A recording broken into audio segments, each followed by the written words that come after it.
Bom, e aí eu ia falar sobre, né, quer dizer, mostrei para vocês a questão mais ou menos aí de como se comporta o TC em função de algumas simplificações que foram feitas. Mostrei a norma para vocês, né, já comentei bastante sobre o que pode acontecer quando existe um aumento da força eletromotriz, não só aumenta o erro no secundário do TC, mas eventualmente você pode chegar numa situação de saturação. Essa saturação pode acontecer por duas formas, né? Pode ser uma saturação sustentada por corrente alternada, por regime. Isso não deveria de fato acontecer. Isso é erro na hora de fazer a seleção do dispositivo, tá?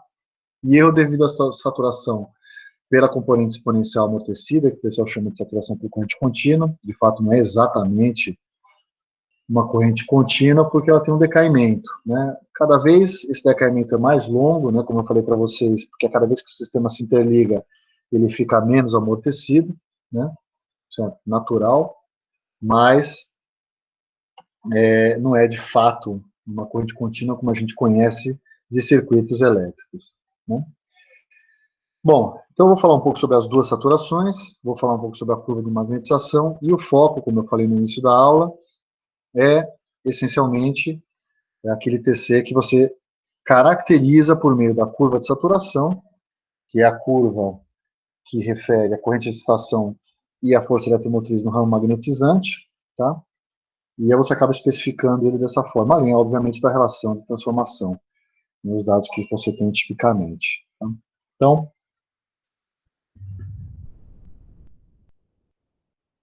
eu vou falar aqui agora o comportamento do ramo magnetizante. Eu já havia falado a vocês que a reatância de magnetização, ela é uma reatância, ou pode, ela, na verdade, a reatância de magnetização representa a força eletromotriz induzida, né? Ela guarda uma relação entre o fluxo que circula, ou a derivada do fluxo que circula no núcleo e a tensão que aparece ali, dada pela equação de Faraday, né? Acontece que existe um limite de fluxo que você pode circular dentro do material ferromagnético até o momento que ele satura, né? E quando ele satura, não adianta mais você impor qualquer fluxo magnético ali, porque você não vai ter uma permeabilidade constante, né? Ela passa a variar em função do fluxo que você está tentando impor naquele material ferromagnético, né? Então, a representação por meio de uma impedância, que é o ZM que eu desenhei nos slides anteriores, pressupõe então que o circuito seja linear, mas isso não é verdade, né? Existe uma não linearidade e essa não linearidade decorre da saturação, tá? Então, são dois problemas que você tem no TC. Primeiro é o erro de relação em função do burden, né? E a não linearidade em função da saturação. As duas coisas podem acontecer simultaneamente, principalmente quando o burden é elevado, porque quando você tem um burden elevado, você naturalmente aumenta a força eletromotriz induzida, né? Porque a corrente que é imposta ao transformador de corrente vem pelo sistema primário.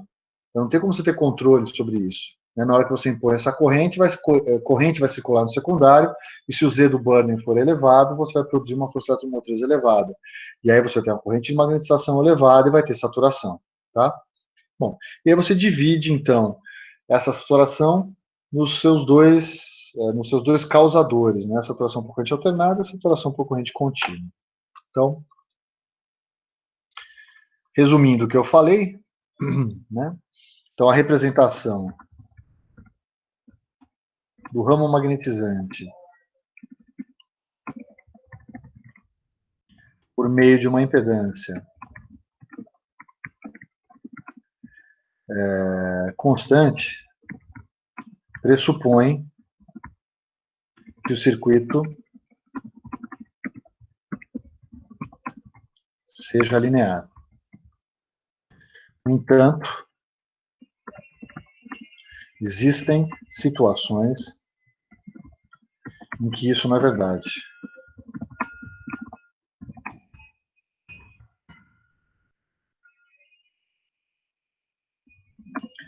Saturação por corrente alternada e saturação for corrente contínua, ou componente exponencial aperiódica, ou componente unidirecional da corrente. Tem vários termos que eu já ouvi isso daí, tá? Componente aperiódica é o mais comum que você encontra. Se for nos livros de sistemas de potência, o pessoal chama de componente unidirecional da corrente, né? Quando se fala em saturação de TC, se fala saturação por corrente contínua, mas é tudo a mesma coisa, tá? É aquela componente que você enxerga quando você dá um curso na cara de um gerador síncrono. Basicamente, é o mesmo efeito, tá? É a mesma situação, tá? Então, nesse caso da saturação, seja ela por corrente contínua, seja ela por corrente alternada, o que eu vou ter, na verdade, é uma força eletromotriz definindo a impedância de magnetização, né? Então, Zm é função da força eletromotriz, tá? Da tensão induzida no secundário do transformador de corrente. Então, quando você tem essa impedância variável, é conveniente você dividir a análise do comportamento do TC em duas. O comportamento com saturação por corrente alternada e o comportamento com saturação por corrente contínua. Do ponto de vista da impedância de magnetização, o efeito é muito parecido. Embora, quando você tem a corrente alternada, você tem saturação tanto no semiciclo positivo quanto no semiciclo negativo, e quando você tem saturação por corrente contínua, você tem que saber qual é o sinal da componente exponencial amortecida, se ele é positivo ou negativo, porque se ele for positivo, você vai ter saturação da impedância no semiciclo positivo e não no semiciclo negativo, e vice-versa. Né?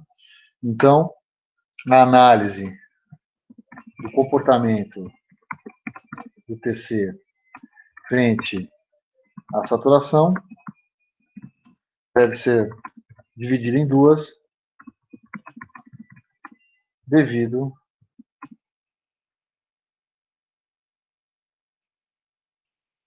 ao tipo de saturação que pode ocorrer. Tudo bem, pessoal? Deixa eu deixar um tempinho aí para vocês copiarem, eu já passo para frente para falar sobre saturação por corrente alternada.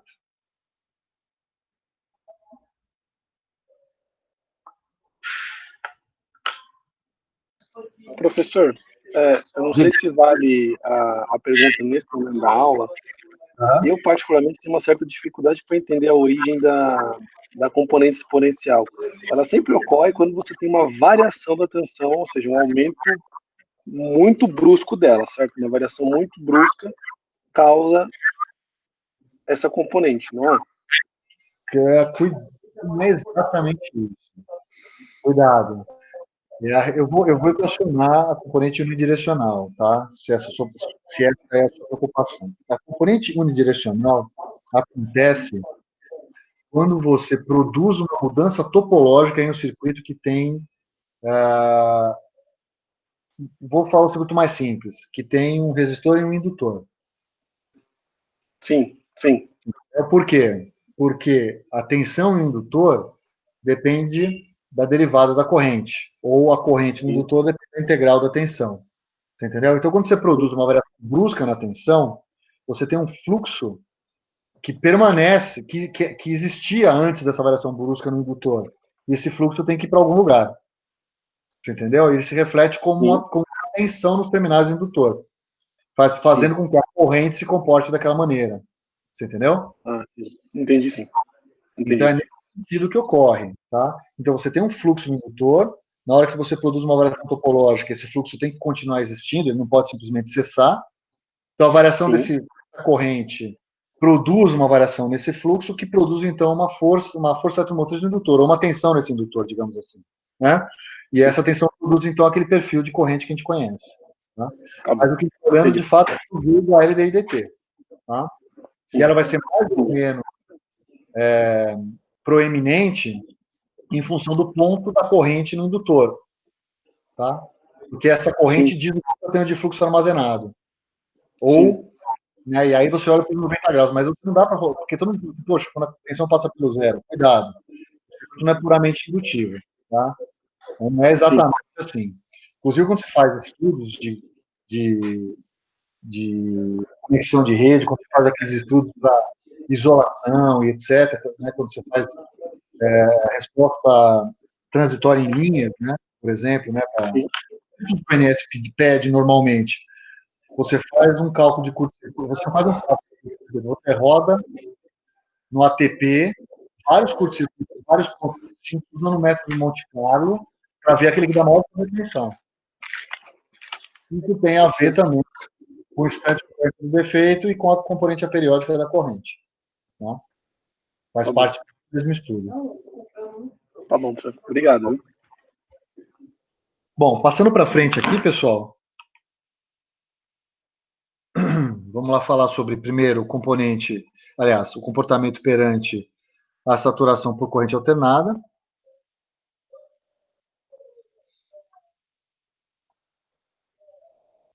Eu queria pegar uma curva de saturação, preciso lembrar onde é que eu tenho uma dessas. Espera aí. Eu vou pegar na internet. Bom, mas vamos falar aqui, vai. Saturação por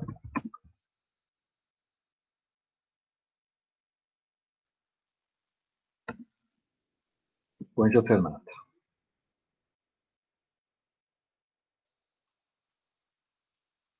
Deixa eu ver se eu acho na internet aqui.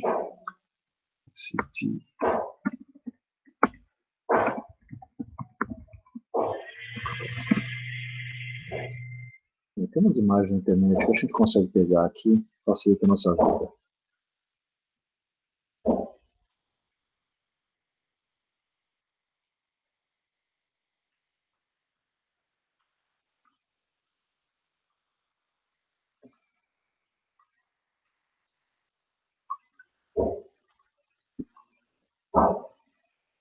Isso aqui tá bem legalzinho, essa curva aqui.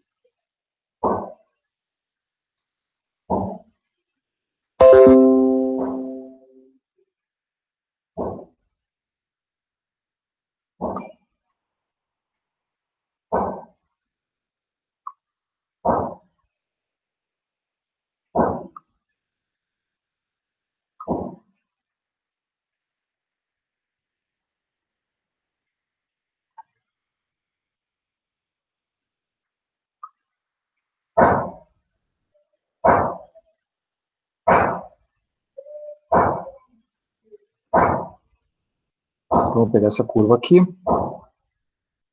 vamos olhar. Isso aqui deve ser duas curvas para o mesmo TC, só que um TC que tem TAPs diferentes, então um TAP de 2000 para 5 e um TAP de 300 para 5. Tá? Então aqui é a força automotriz induzida, a excitação, né, do TC, e aqui é a corrente de magnetização. Tá? Isso aqui é uma curva, parece bem, vamos dizer assim, não muito realista, tá? Inclusive eu percebo aqui uma inflexão aqui nesse final, aqui também, tá? Isso não deveria acontecer. Mas o que me interessa mais é olhar aqui essa curva e tentar e falar algumas coisas a respeito dela. Eu vou olhar para a curva de baixo, mas vale também para a curva de cima, tá? A gente admite aqui que essa ponto de joelho aqui acontece quando você tem um ângulo aqui de mais ou menos 45 graus. Deixa eu ver se isso funciona. Aplicações, tem um transferidor no lugar. Vamos ver se funciona aqui. Opa. Essa curva responde bem no meu transferidor aqui. É que tá. A gente rodar aqui. Tá menos os 45 graus aí. Estão vendo, pessoal? Opa. Então, o ponto de joelho da curva é aquele onde uma reta de 45 graus tangencia a curva. Tá? Abaixo do joelho, a gente considera que é uma região linear. Tá? Então, essa região aqui é considerada a região linear de operação. Tá? Isso aqui é linear. Isso que significa? Significa que se eu estiver excursionando com a minha corrente de excitação dentro desses valores aqui, seja para a curva 2000 para 5 ou de 300 para 5, obviamente, respectivamente, quer dizer que eu estiver com 0,1 de corrente de excitação para a curva 2000 para 5, eu estou saturado, né? Mas 0,01 aqui não estou, tá? Então, isso aqui é a região linear. Após o joelho aqui, eu tenho uma região não linear e passa a ser linear depois de um certo ponto, né? Quer dizer, aqui, por exemplo, passa a ser linear novamente, mais ou menos aqui, né? Quer dizer, daqui para cá, eu tenho novamente a parte linear da curva. O problema é que, se eu tiver do lado direito aqui, invariavelmente eu vou excursionar pela parte não linear, porque uma hora a corrente vai para zero, né? Então eu vou ficar excursionando por uma não linearidade. Então eu quero sempre ficar nessa primeira parte linear aqui. Assim que você tem que pensar na hora de fazer, né, a seleção de um TC, embora essa região aqui de cima seja linear também, tá? E aí a corrente de magnetização excursiona, não é uma corrente alternada, né? Então, a saturação por AC significa que você ou escolheu o burden errado, né, ou o valor da corrente de curto-circuito que você escolheu faz com que a corrente de magnetização, mesmo para o burden correto, ultrapasse a região linear, tá? Mesmo que você tenha o burden correto. E isso faz com que você tenha uma distorção na forma de onda, né? É a mesma coisa que eu projetar aqui uma senoide, né? Se eu projetar uma senoide, é que aqui não dá para desenhar a senoide inteira, mas se eu projetar essa senoide aqui, né? Desse jeito assim, ela refletiria do lado de cá, perfeitamente linear. Depois eu apago para não ficar bagunçado, né? Perfeitamente linear aqui. Se eu excursionar essa senoide, aumentar o valor dela e começar a passar para a parte não linear, a reprodução dela aqui vai ficar ruim, vai ficar distorcida. Isso seria a saturação por corrente alternada, tá? Já por corrente contínua, a saturação é diferente. Eu estou deslocando o centro da minha curva de esterese, não é mais no 0,0, e aí eu tenho a saturação numa parte da curva, como se eu tivesse deslocado essa origem desse eixo aqui para a região, para uma região inicial que é diferente do 0,0. Né? E aí o que acontece? Na hora que eu excursiono a corrente, eu vou saturar o semiciclo positivo e não o negativo, ou vice-versa. Né? E o que significa saturar o semiciclo positivo, por exemplo? Significa que uma parcela importante da corrente no secundário vai circular pela corrente de magnetização, quando estiver no semiciclo positivo. Quando estiver no semiciclo negativo, não, ou vice-versa, né? Ou seja, se eu usar qualquer algoritmo de cálculo de fasores para calcular corrente em um circuito de TC que se encontra saturado, eu não vou ter toda a energia dos 60 Hz circulando pelo burden do TC, quer dizer, eu não vou conseguir medir corretamente isso daí. Uma parcela grande vai passar pela corrente de magnetização. Na saturação por AC acontece a mesma coisa, só que acontece tanto no ciclo positivo quanto no ciclo negativo, tá? Então, só lembrar aqui que isso aqui é 45 graus. Vou colocar aqui.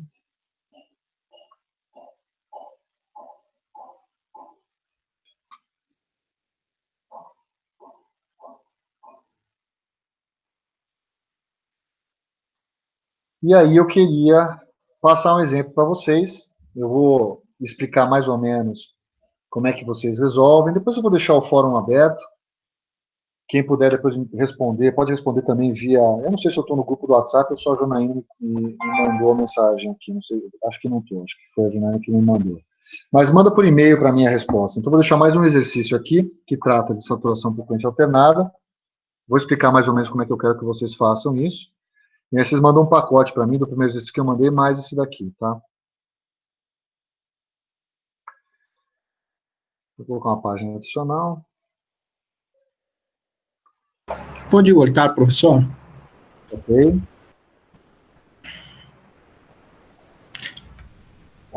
As duas últimas, pode ser? Essa daqui que você quer? Sim.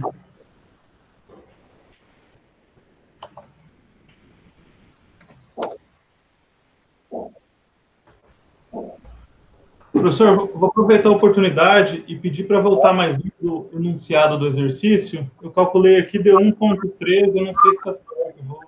rever os valores do enunciado. Ah, peraí. Vamos lá.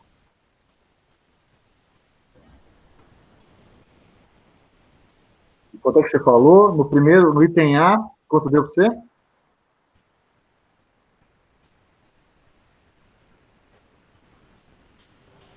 Aqui deu 1,0125. Qual? O FCR, você está falando? Eu estou revendo aqui. Eu acho que, para mim, não deu isso, não. Posso tentar corrigir o meu, mas não deu. Meu primeiro FCR deu 1,0469 com fase menos 6,77 graus. E a razão da corrente de magnetização para a corrente em 1 é 12,38%, com fase menos 65,45. Perfeito. Eu fiz algumas aproximações aqui, vou refazê-lo.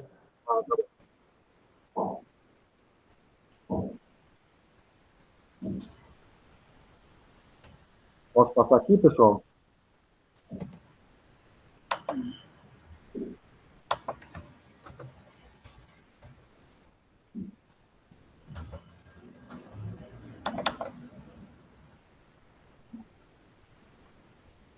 Deixa eu só copiar isso aqui, que eu acabei colando numa página a mais, não precisava.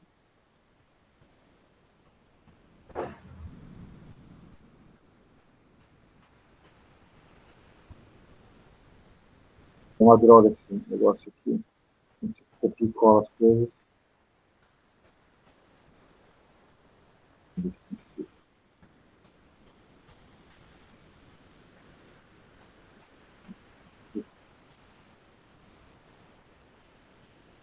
Ele veio o seu transferidor aqui.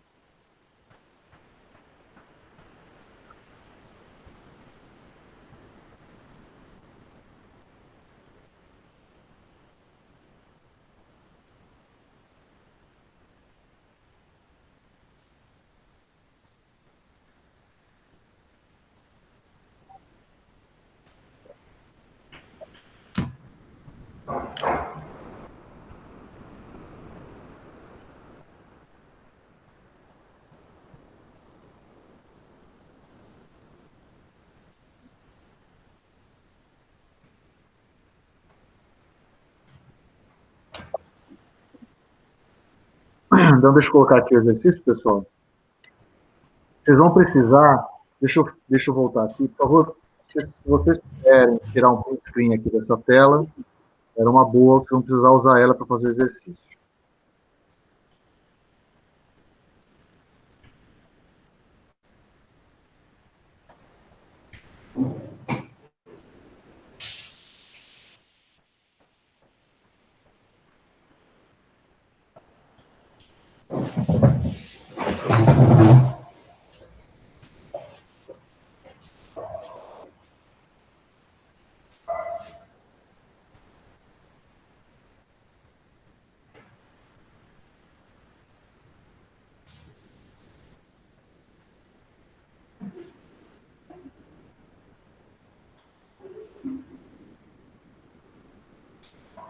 Agora vamos lá, deixa eu passar no iniciado aqui.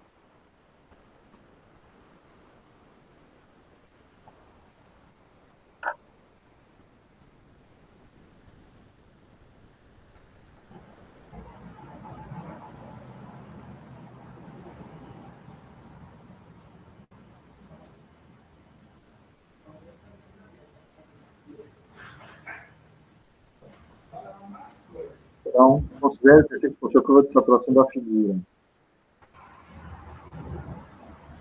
sendo utilizado o TAP 300 assim, no TAP de baixo. São dados o seguinte. Então, vou admitir aqui um Z do Burden.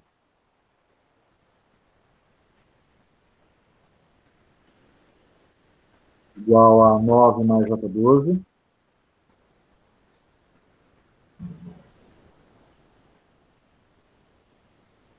E vou considerar o ZX2 praticamente nulo, muito pequeno perto do Burden. O ZM, ele tem módulo ZM e fase 60 graus. Tá? Mas eu não sei qual que é o módulo do ZM. Tudo bem?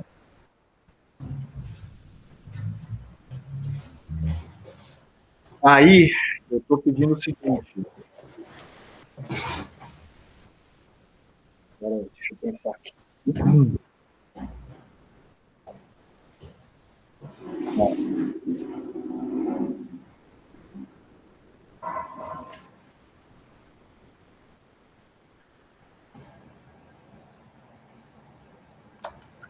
Qual a corrente secundária para uma corrente primária de 2.500 amperes?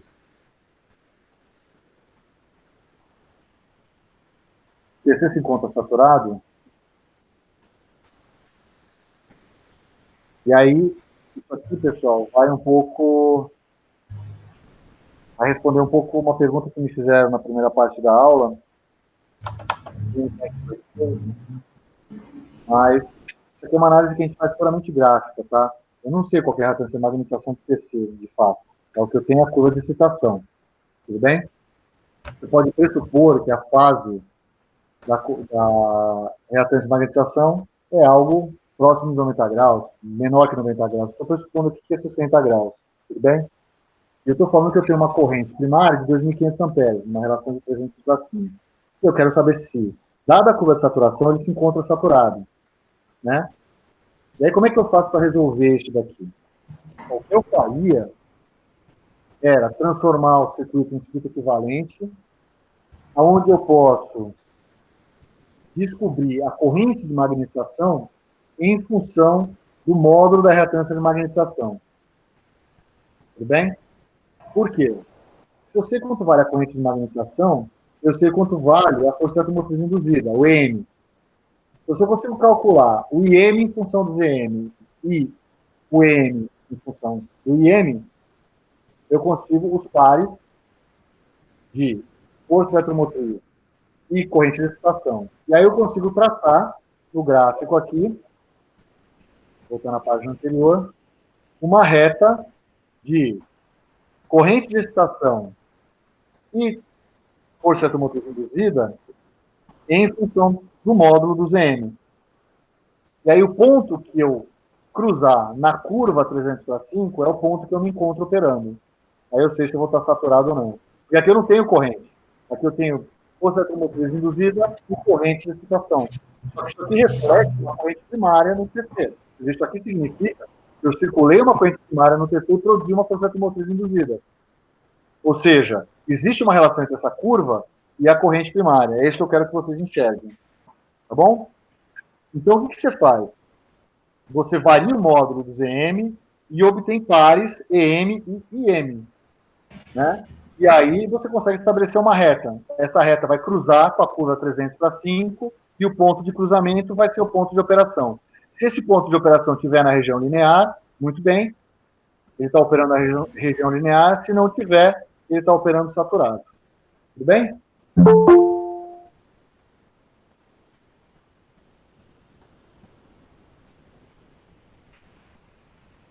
Alguma dúvida, pessoal?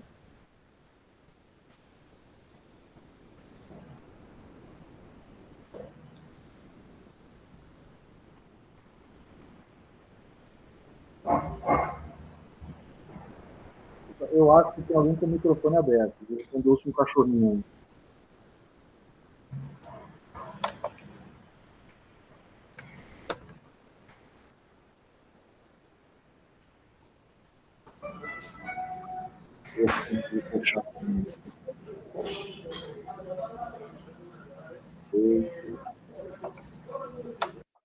Resolvido o problema. Entenderam, pessoal? Dúvidas aqui?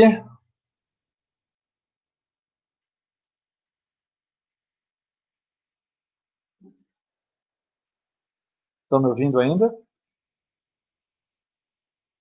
Estou ouvindo, sim. Vocês estão muito passivos aí no chat. Podem responder aí, pessoal. O chat não vale nota. Né? Espera aí, deixa eu voltar aqui. Essa aqui, Ronaldo, que você queria ver?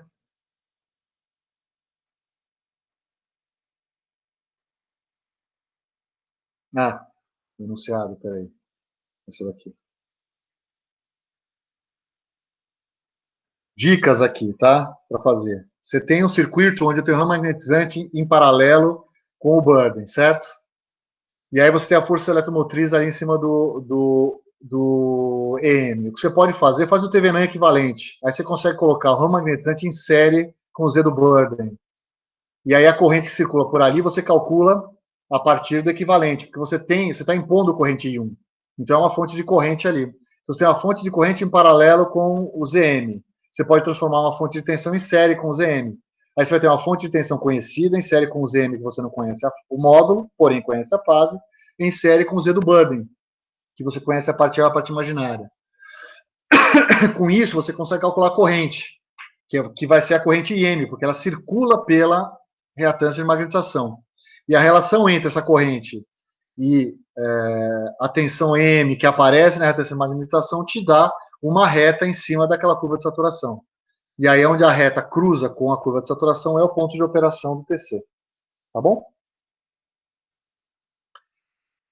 Deixa eu aumentar o prazo aqui da. Esse aqui eu vou mudar o nome, deixa eu ver aqui. Eu tinha colocado um tópico de discussão chamado exercício.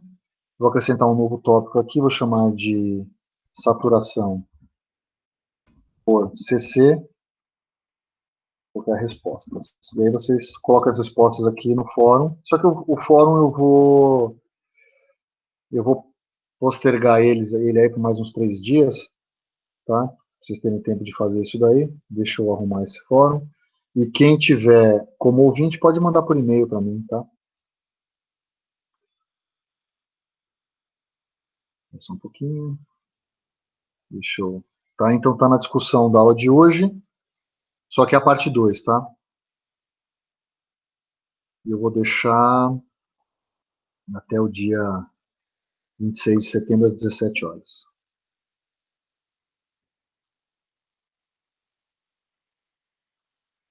Não, Leandro, pode responder eu acho que eu deixei tudo no segundo fórum. Acho, deixa eu ver. Peraí. Acho que as duas perguntas eu deixei lá. As duas estão lá, no segundo fórum. E o fórum fica até o dia 26 aberto. Tá bom? Então, continuando aqui, pessoal, vamos lá falar um pouquinho sobre saturação por corrente contínua, tá? A saturação por corrente contínua, ela requer um cálculo complicadinho, tá? Não é uma coisa muito simples de ser feita, porque envolve conhecimento do sistema, envolve uma análise do instante de ocorrência do defeito, envolve decidir o ponto de interesse para análise, porque o ponto de defeito pode não ser o mesmo ponto de interesse para análise, quer dizer, você pode ter um curto-circuito no meio da linha, e você quer saber o que acontece em termos de saturação com o TC que está num dos terminais da linha ou no outro terminal. Tá? E envolve, então, também a solução desse sistema, que é trifásico, no domínio do tempo, né? Com todos os acoplamentos magnéticos e tudo. Então, imagina você fazer isso daí. Numa linha de transmissão, você deveria fazer decomposição modal, separar os modos, porque você não tem como desacoplar a solução matricial da linha para resolver a equação do telegrafista, quer dizer, é uma complicação grande, tá? Não é muito fácil de fazer isso, não. O pessoal normalmente faz isso usando modelos ou tenta analisar na saturação olhando para a sequência positiva só, né? Porque a sequência positiva, embora seja uma abstração, ela representa bem o que acontece, por exemplo, num curto trifásico. A mesma coisa acontece com a sequência zero e sequência positiva se você quer observar um curto-circuito fase terra, né? Então daria para usar isso daí sem maiores problemas. Né? Então a solução temporal não é fácil, principalmente quando é trifásico. Bom, dito isso, vou falar um pouquinho então sobre a saturação por DC e como é que a gente vai conduzir essa análise nesse momento, tá?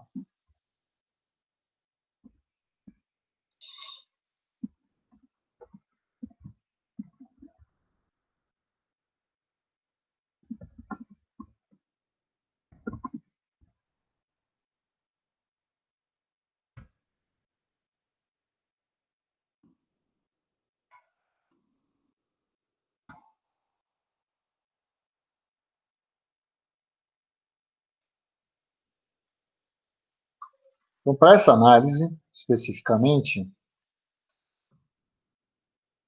eu vou considerar uma rede bem simplificada, e a partir dessa simplificação eu vou equacionar no domínio da frequência primeiro, depois no domínio do tempo.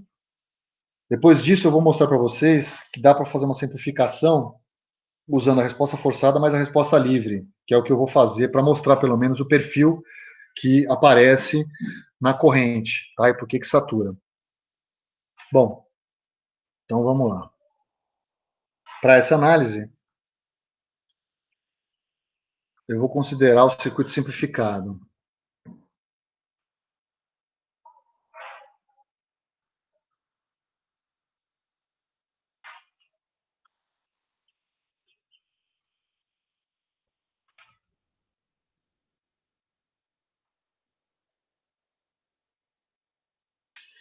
Então, esse circuito, né, vamos imaginar que eu tenho um TVNA equivalente monofásico, né, essa não é a verdade, quando você faz no sistema elétrico, tá? E fora isso que tem acoplamento e tudo, tá? Mas imagina que eu tenho um circuito monofásico. É um circuito RL alimentando uma carga. E está alimentando essa carga há bastante tempo, tá? Eu vou admitir uma carga majoritariamente resistiva, mas tem uma parcela indutiva. Isso não é tão relevante, né, o quanto eu tenho de parcela indutiva na carga, porque eu vou aplicar um curto-circuito, né, nos terminais dessa carga aqui, e vou bypassar essa carga toda aqui no instante t igual a zero. Tá?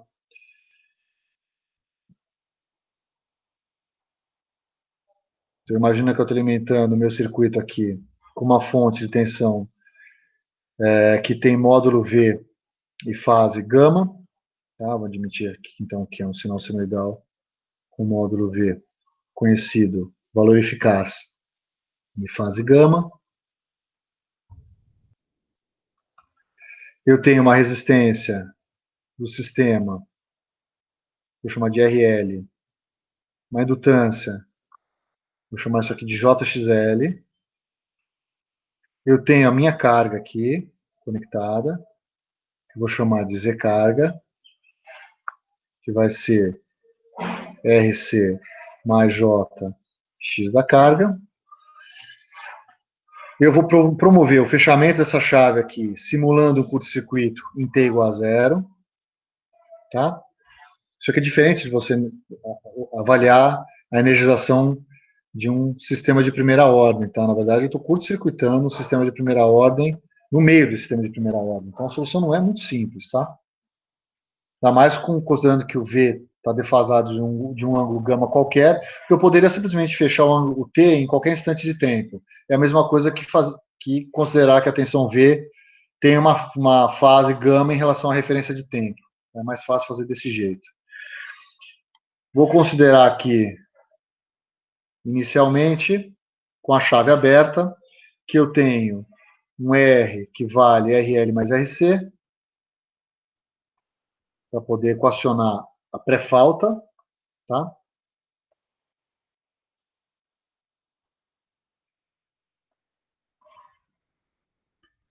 E um X que é igual a XL mais XC. Como é que eu vou fazer esse equacionamento aqui? Bom, antes do fechamento da chave, eu tenho um circuito indutivo, então eu tenho um perfil de corrente atrasado em relação à tensão, né? E eu tenho os dois indutores que vão ter um fluxo ali, certo? Ou seja, no instante T0 menos, eu tenho fluxo nesses indutores e tenho corrente, certo? Na hora que eu promovo a mudança no estado topológico do sistema, ou seja, fecho a chave em T igual a zero, o que vai acontecer é que eu vou resolver a equação diferencial que descreve o meu circuito, considerando que ele muda de Rx para RLXL, e admitindo que a corrente no indutor que representa o XL, no instante T0- é igual à corrente que circulava pelo circuito nesse instante, quando o circuito alimentava a carga. Tá? Então, a primeira coisa que eu vou fazer é obter o valor dessa corrente no domínio do tempo, e depois equacionar a equação diferencial, que representa o circuito já com a mudança topológica, ou seja, com o fechamento da chave, e equacionar isso no domínio da frequência. Tá? Então, antes do fechamento da chave,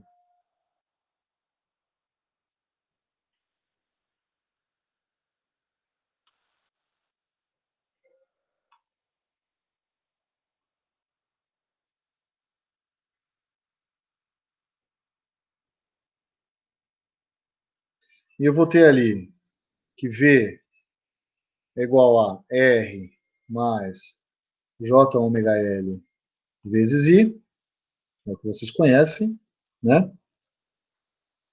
Portanto, I vai ser V vezes R menos J ômega L dividido por R quadrado mais ômega ao quadrado L quadrado. Se eu fizer isso aqui no domínio do tempo, para vocês anotarem aí, eu passo para o próximo slide. Então, no domínio do tempo,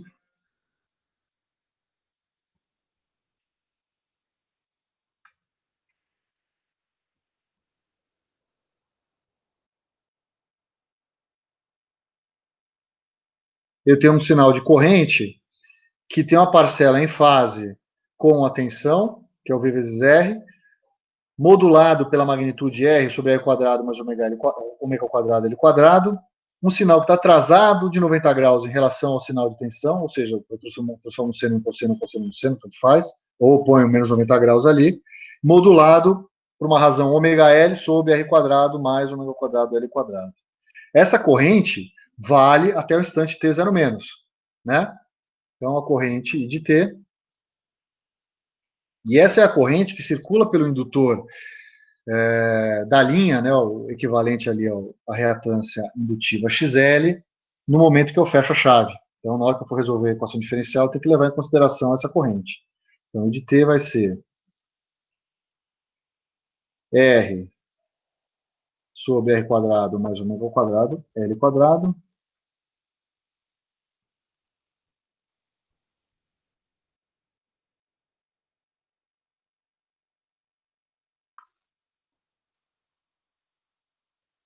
vezes V de pico cosseno de ômega t mais gama. Eu acho que eu vou copiar isso aqui para a próxima página, senão não vai caber aqui.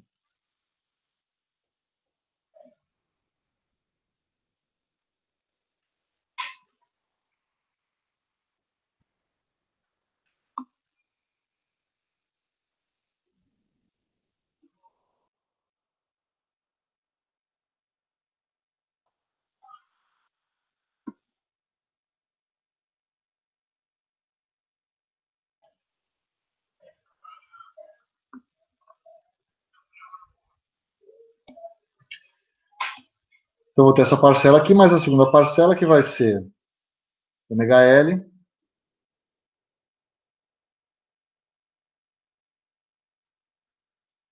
sobre R quadrado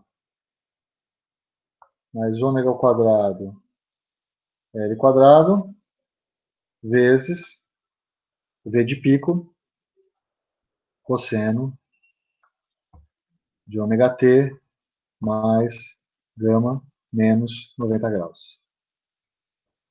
Tudo bem, pessoal? Isso aqui, então, é a corrente que circula pelo circuito antes do fechamento da chave. Tá?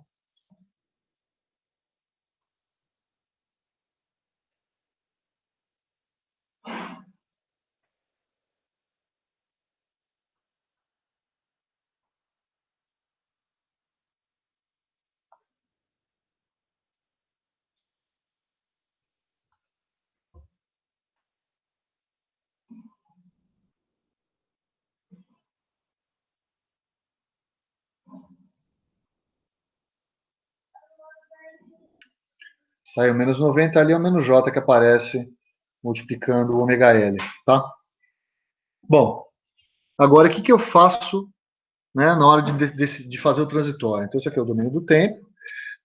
E aí eu preciso fazer o transitório de fechamento da chave para calcular quanto vale a corrente nesse momento. Né? Então,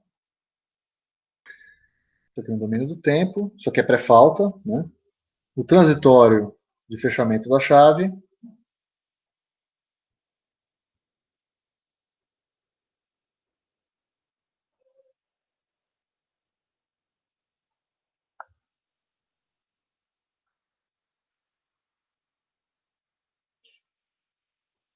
Eu vou ter V de T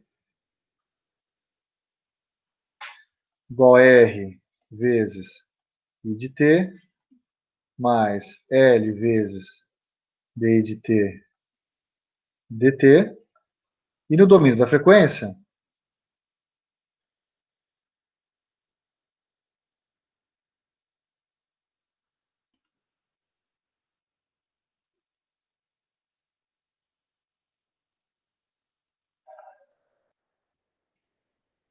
o que vocês vão ter é o V de S,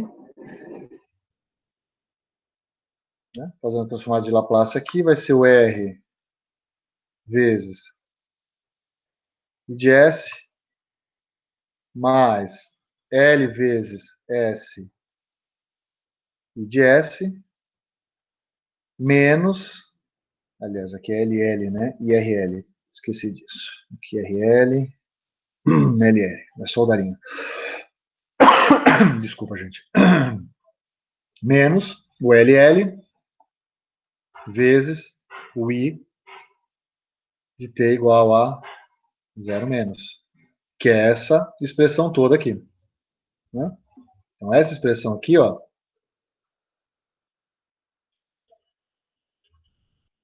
é a expressão que aparece aqui, ó. Tá? E aí eu tenho uma expressão no domínio da frequência que eu posso antitransformar para obter o valor no domínio do tempo. Tá? Eu fiz essa antitransformada, não vou passar para vocês isso daqui, porque isso aqui fica grande.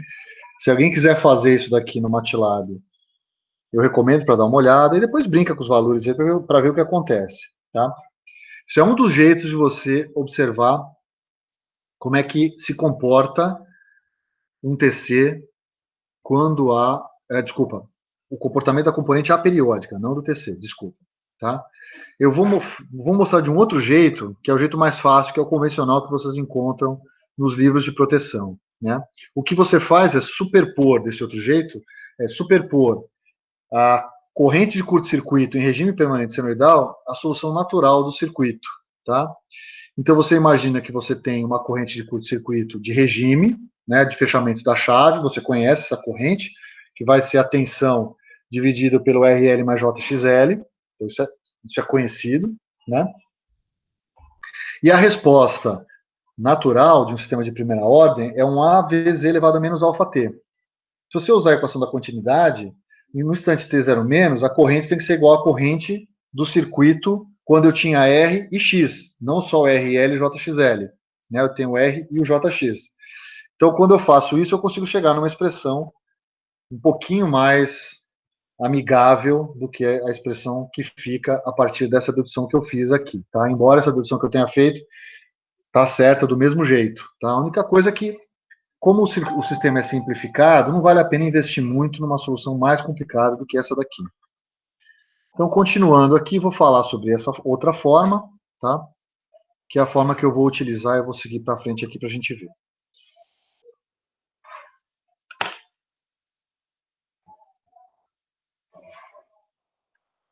Então, outra forma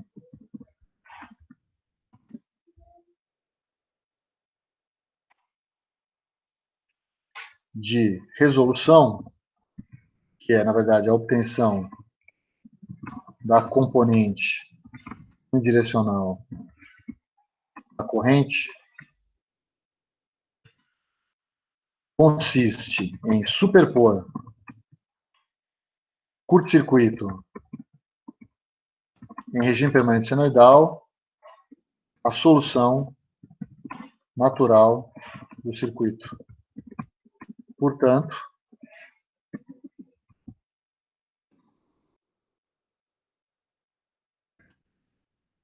a tensão no equivalente da rede é aquela tensão que eu já vou escrever aqui, né? Deixa eu deixar preparado. E a componente da corrente de falta é a seguinte.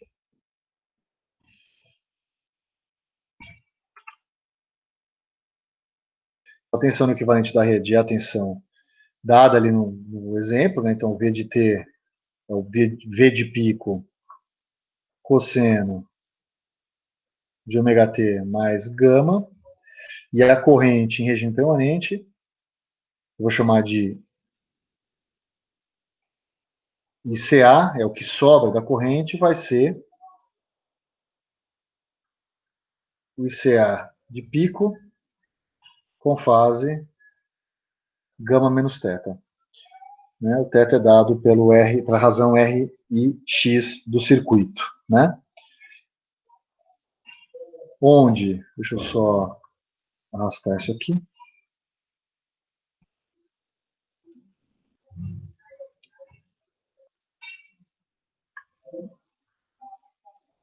O valor de pico da corrente, o ICA de pico, vale o V de pico sobre raiz quadrada de RL quadrado mais XL quadrado. Isso aqui é o valor da impedância, vista pela fonte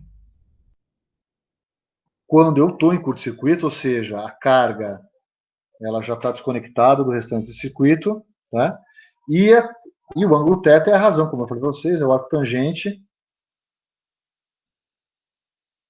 do XL sobre RL. Né? Isso aqui é a solução de regime de curto. Né? Então, eu tenho a corrente ali atrasada em relação à tensão de um ângulo θ. Tá?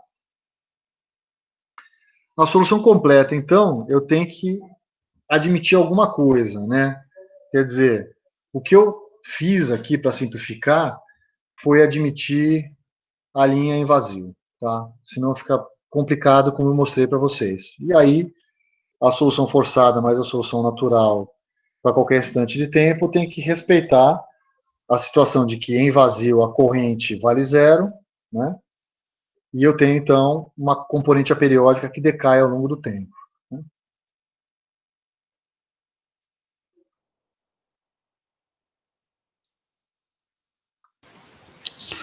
Por gentileza, professor, pode voltar? Eu volto, tá? Eu vou escrever isso aqui, depois eu volto na outra parte. Então, a solução completa do sinal de corrente, admitindo-se a linha em vazio antes da falta,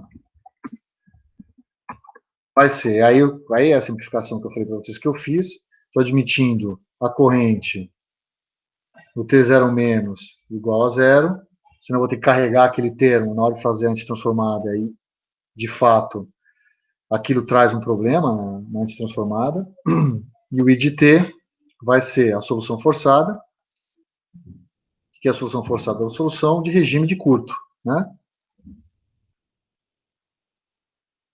Mais a solução natural, que é a solução impulsiva, né? Isso aqui para t menor que zero, e isso aqui para t maior que zero. Tem que ter continuidade nos dois sinais, né? Em zero, em t igual a zero, as duas soluções têm que ser iguais, né? E aí eu vou ter uma equação que descreve o comportamento da corrente I de t, vai ser igual a ICA de pico, cosseno de ômega t mais gama menos θ, mais a zero vezes E elevado a menos beta vezes T. Tá? E eu preciso garantir que em T0 menos e T0 mais, o valor da corrente seja igual. Né? Então,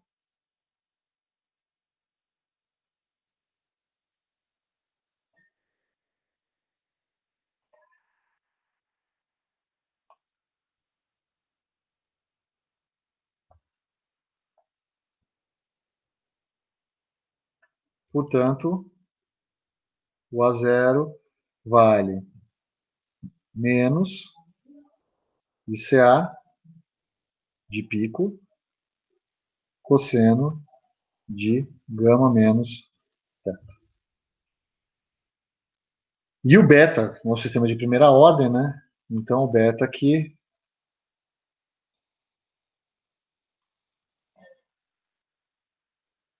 vale a constante de tempo, vale RL sobre LL. Tudo bem, pessoal? Já volto lá para o slide anterior, para quem me pediu, né? Então, o que acontece? Eu tenho um sinal forçado, esse sinal aqui exponencial, à medida que o tempo avança, ele diminui, né? Para garantir que essa expressão não fere essa condição que foi estabelecida inicialmente, eu preciso garantir que o A0 tenha esse valor aqui, né? E aí eu consigo definir o que eu falei faz um tempo atrás, que é o tal do point on wave, né? Que é um instante de ocorrência do defeito que produz a componente aperiódica, né? E a componente aperiódica, a magnitude dela tem a ver com esse gama e com esse θ aqui. Tudo bem, pessoal?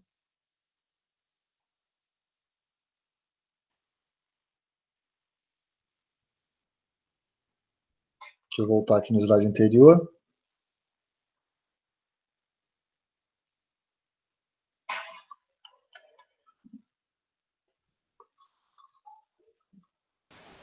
Obrigado, professor. Copiou já esse daqui também ou espera um pouquinho? Copiei sim. Ok. Tá, então é o seguinte, pessoal. Deixa eu falar agora sobre critérios de dimensionamento de TCs, tá? Eu vou falar rapidamente sobre isso. São quase 20 para 5 aqui, e eu acho que não dá tempo de dar tudo que eu quero aqui. E vamos bater o martelo sobre o que a gente vai fazer na aula que vem, tá? Então, o critério de dimensionamento de TCs, ele deve atender a alguns requisitos, né? Então, o atendimento à classe de precisão padronizada, né? Então, se for um TC do tipo P ou PR, a preocupação ali é atender a classe de precisão do TC de proteção para curtos simétricos.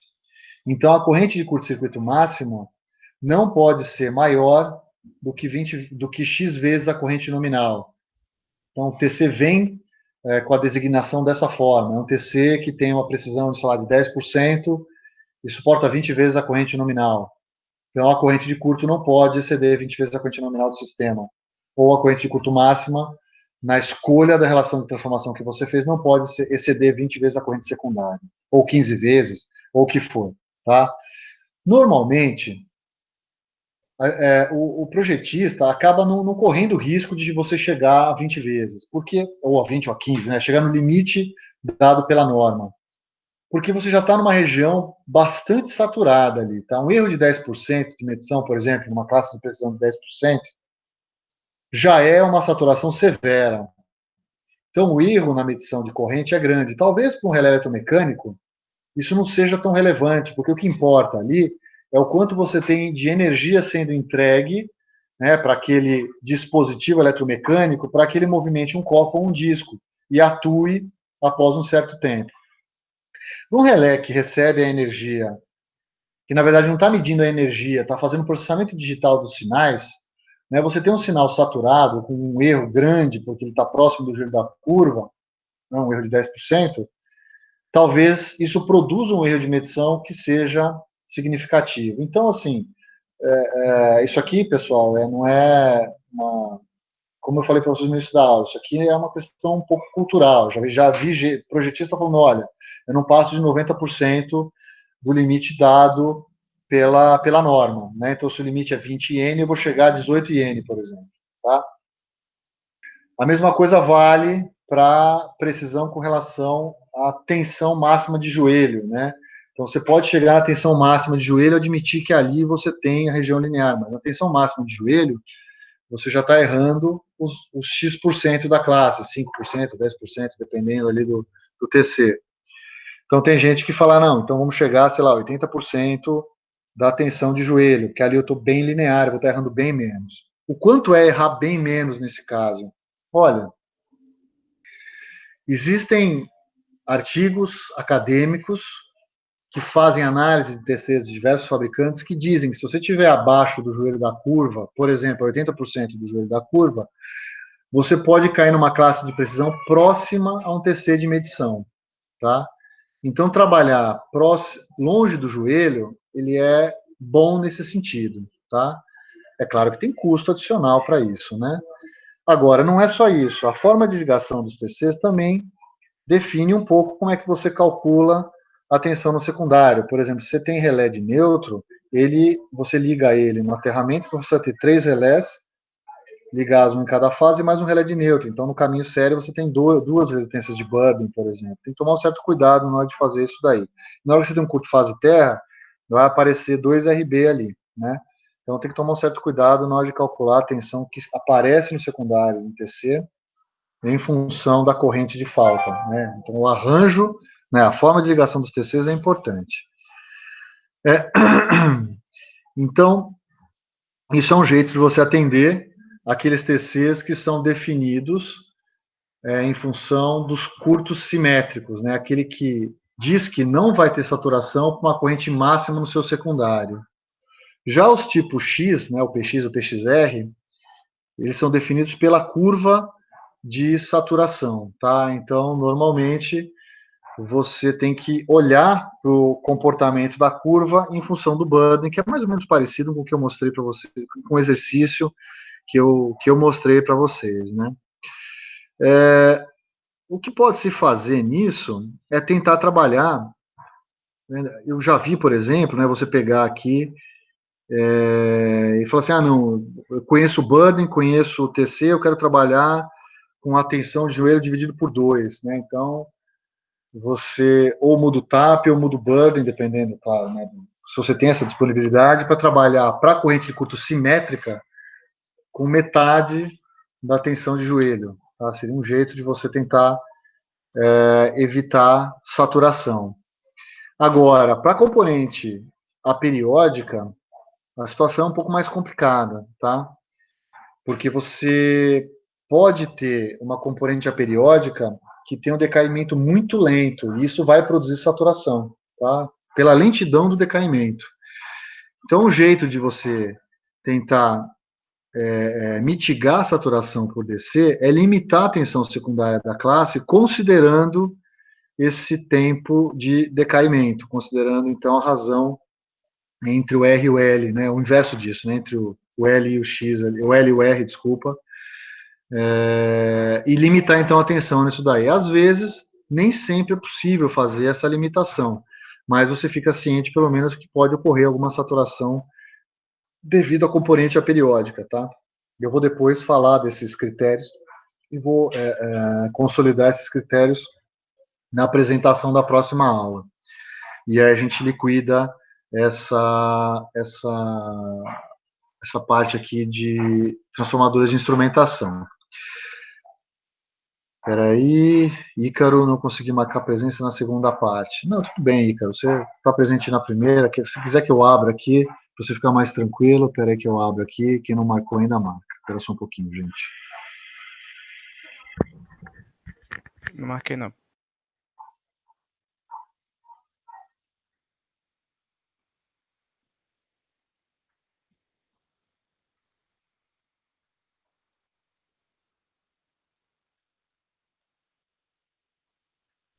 Eu liberei aqui de novo, pessoal, para quem quiser, tem que dar reload, tá, na página, senão ele vai ficar com o ajuste antigo. Então, se você quiser, não tem presente, não marcou ainda, tem que dar um F5 aí, vai conseguir.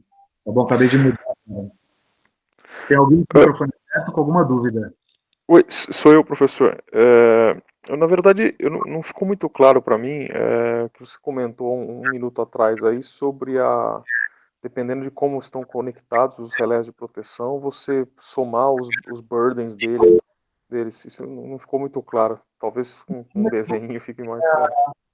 3 relés sobre corrente, medindo as correntes nas fases do sistema trifásico, e eu queira fazer um sobrecorrente de neutro, por exemplo. Então, eu vou ligar um terceiro relé na estrela desses 3 relés originais e aterrar isso tudo para fechar o circuito com os TCs. Então, eu tenho 3 TCs, um em cada fase, certo? A soma dessas 3 correntes me dá a corrente de neutro, se eu quiser fazer uma proteção sobre a corrente de neutro. Então, eu vou ter 3 relés ligados em estrela, mas o centro estrela desses 3 relés, para medir sobre a corrente de fase, não vão estar retornando para o neutro dos 3 TCs que estão ligados no sistema. Eu vou ter que circular essa corrente desses três relés para um quarto relé, que vai ser o relé de neutro. E esse relé de neutro vai ter, sim, o outro terminal dele ligado no centro estrela dos TCs. Então, para um curto fase terra, eu vou ter corrente circulando pelo relé que mede sobre a corrente de fase e pelo relé que mede sobre a corrente de neutro. Então, eu tenho 2 relés em série ali. Você entendeu? Alimentado por um TC só. Oh, perfeito, ficou claro agora. E aí, justamente, aí que acontece. Aí você fala, puxa, eu fiz o cálculo para o RB. Aí o seu RB, na verdade, é 2 RB. E aí você perdeu metade da tensão. É essa a preocupação, entendeu? Hoje em dia é menos preocupante isso. Né? Tirando instalações industriais, comerciais, que eventualmente você pode fazer um sistema de proteção mais simplificado, quando você passa para sistemas mais complexos, você acaba fazendo proteção digital, né? E aí você acaba sintetizando o neutro no próprio equipamento, porque ele mede as 3 correntes, né? Então você não tem essa preocupação, né? É sempre difícil você dar um curso de proteção quando você ainda tem toda essa quantidade de tecnologia junto, né? A eletromecânica, a estática, a digital, e agora a 1850, porque são várias gerações, né? Então, a forma como se fazia algumas coisas no passado não é exatamente o que se faz hoje, mesmo em forma de ligação de TC, né? Então, tem uns jeitos assim para você economizar TC. Eu não conheço todos, por exemplo. Eu nunca fui muito atrás disso. Eu sempre estive mais do lado de fazer a inteligência do sistema. Então, a forma de ligar os equipamentos de medição nunca foi muito assim a minha área de pesquisa. Mas eu sei que tem forma de você ligar para economizar TC, por exemplo, né? Então, tem que sempre tomar cuidado na hora de montar o circuito do burn-in para saber se você contabilizou corretamente tudo que pode estar no secundário do TC. E aí sim você faz a avaliação se vai ter saturação ou não. Tá? Bom, antes de encerrar, pessoal, tem uns minutinhos ainda. Né, peraí. Sim, sim, sim. Felipe, você fez uma pergunta excelente, tá? Já vi, já vi. Principalmente quando você tem um circuito muito indutivo, você vai proteger um reator, por exemplo, tá? A saturação não vai acontecer no começo, não. Demora para acontecer saturação em reator. Então, por exemplo, o que preconiza o procedimento de rede? Se for reator de linha e de barra, mas vamos fazer o de linha, vai? Porque às vezes o de barra você põe transformador e liga o reator no secundário, no terciário transformador, umas coisas assim. Vou fazer o de linha, que é reator ligado ali. Você, normalmente, você usa como proteção primária sobrecorrente, tá? Eu vou te falar o que diz o SIGRE sobre isso. Não vou te falar o que diz o procedimento de rede, que eu não. Aliás, eu sei o que diz o procedimento de rede, mas eu não sei o que diz o ajuste do procedimento de rede. O procedimento de rede diz para usar a proteção de sobrecorrente para detectar curto em reator de linha, tá? Acontece que se você tiver um curto, esquece curto incipiente entre espiras, isso aí é um outro problema, eu já trabalhei com isso, é um outro problema grave também, tá? Mas vamos olhar para reator de linha e vamos ver o que acontece num curto externo para um reator de linha. Num curto externo para o reator de linha, imagina um curto fase terra, na cara do reator de linha. Você vai ter 3 reatores conectados em estrela, eventualmente estrela aterrada, às vezes tem um reator também no aterramento para sensibilizar uma proteção sobre a corrente direcional, tem umas coisas assim, tá? Mas imagine que seja aterramento franco. Quando você tem um curto fase terra, as fases B e C vão virar tensão de linha. E aí você vai ter corrente nos reatores das fases SANS 1,73 vezes maior do que a corrente nominal do reator. O reator suporta essa corrente, tá? Mas mas ele suporta por um tempo. O tempo é grande, tá? Sei lá, às vezes 20 minutos, 30 minutos, depende do reator, do fabricante, etc. Mas você pode ter um relé de sobrecorrente medindo sobrecorrente no neutro. Se você colocar um TC muito sensível, é capaz de ele saturar. Porque o tempo de decaimento da corrente que circula pelo reator, ele é lento, porque o reator tem, por exemplo, o reator de linha 230 kV, para compensar uma linha de 100 km, deve ter uma constante de tempo ali de dezenas de segundos, tá? Dezenas. Só que ele não satura nos primeiros ciclos. Então, se a proteção de sobrecorrente estiver ajustadinha ali para atuar nos primeiros ciclos, fala, beleza, não tem problema. Acontece que uma situação de sobrecorrente decorrente de um curto externo na linha, o reator não deveria atuar. Deveria atuar a linha, a proteção de linha, né? Então, isolando a linha, isolando o defeito ali. Então, quer dizer, se você esperar demais, satura.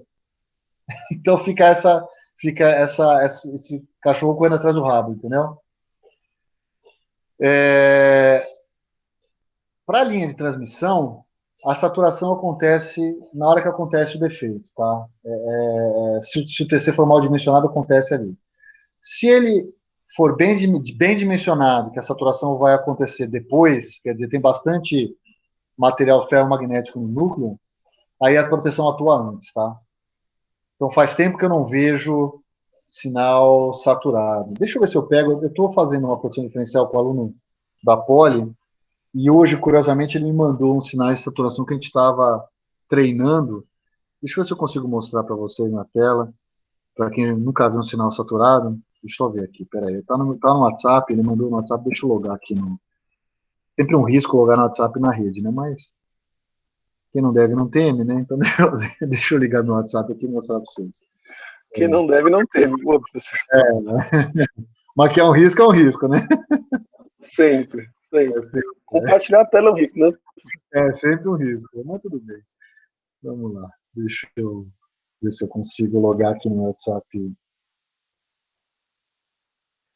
Deixa eu ver se consigo. Espera aí.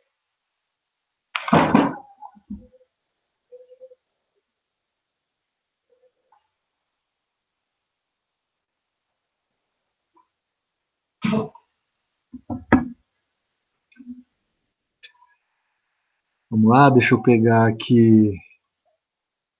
Cadê meu aluno? Está aqui.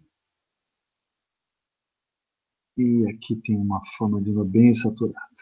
Legal. É que essa aqui tá, além de saturada, ela tá com um pouco de alta frequência. Não tá bom, acho que dá para vocês verem aqui. Estão vendo aqui, pessoal? Então, isso aqui vai de encontro um pouco do que falou o Felipe, olha só. Olha a forma de onda azul. Despreza um pouquinho as altas frequências que estão aparecendo aqui, tá? A saturação vai acontecer aqui no final do terceiro ciclo, aqui, ó, tá vendo?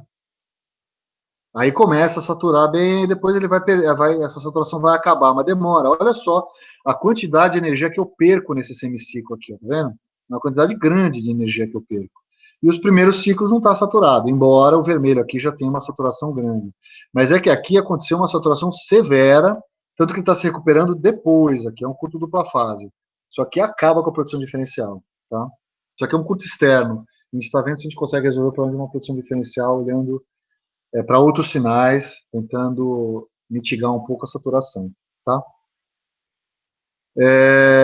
Bom, pessoal, o que eu tinha para falar é isso daqui, né? Deixa eu parar a gravação aqui. Eu queria...